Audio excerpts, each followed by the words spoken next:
آج کا پیغام ہر اس دل کے لیے ہے جو تھک چکا ہے، جو کہتا ہے اب اور برداشت نہیں ہوتا۔ یاد رکھو، مومن کا دل ٹوٹ سکتا ہے لیکن وہ اللہ کی رحمت سے کبھی نا امید نہیں ہوتا۔ اللہ تعالیٰ قرآن میں فرماتے ہیں لا تقنطوا من رحمت اللہ، اللہ کی رحمت سے نا امید نہ ہو۔ سوچو، جو اللہ ماں سے 70 گنا زیادہ رحمان ہے، اپنے بندوں سے محبت کرنے والا ہے، کیا وہ اپنے بندے کو چھوڑ دے گا؟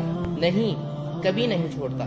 میرے بھائیوں، مشکل اس لیے نہیں آتی کہ اللہ ہم سے ناراض ہے، بلکہ مشکل اس لیے آتی ہے کہ اللہ ہمیں اپنے قریب بلانا چاہتے ہیں۔ قرآن میں ہے ان مع العسر یسرا، ہر تنگی کے ساتھ آسانی ہے۔ ہمارے نبی صلی اللہ علیہ وسلم پر طائف کے پتھر برسے، بھوک کے دن آئے، اپنوں نے چھوڑ دیا، لیکن رسول اللہ صلی اللہ علیہ وسلم کبھی نا امید نہیں ہوئے۔ انہوں نے دعا کی، یا اللہ اگر آپ مجھ سے راضی ہیں تو مجھے کوئی پرواہ نہیں۔ طائف کا واقعہ بھی عجیب ہے۔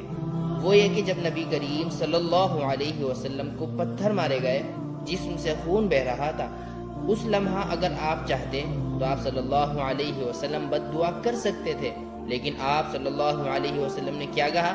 اللہم اغفر لقومی فإنہم لا یعلمون، یا اللہ میری قوم کو ہدایت دے دیجئے، یہ مجھے جانتے نہیں۔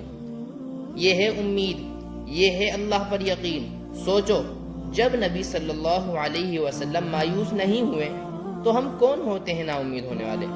رسول اللہ صلی اللہ علیہ وسلم نے فرمایا، اللہ بندے کے گمان کے مطابق ہوتا ہے۔ اگر تم اللہ سے خیر کی امید رکھو گے، اللہ تمہیں خیر ہی عطا کرے گا۔ اور ایک اور بات، مومن کا معاملہ عجیب ہے، ہر حال میں اس کے لیے خیر ہی ہوتی ہے۔ میرے بھائیوں، کبھی رات کی تاریکی دیکھی ہے؟ سب سے زیادہ اندھیرا صبح سے پہلے ہوتا ہے۔ اگر آج زندگی بہت بھاری لگ رہی ہے تو یاد رکھو روشنی بہت قریب ہے۔ اللہ تمہاری خاموش دعا بھی سن رہے ہیں۔ اگر مایوسی آئے تو 2 رکعت نماز پڑھو، اللہ سے دل کھول کر بات کرو، یہ کہو، یا اللہ میں کمزور ہوں، میں دب چکا ہوں، میں ٹوٹ چکا ہوں، تو مجھے سنبھال لے۔ یقین مانو، اللہ کبھی ٹوٹا ہوا دل خالی نہیں لوٹاتا۔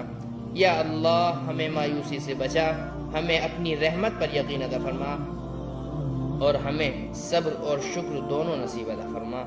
آمین۔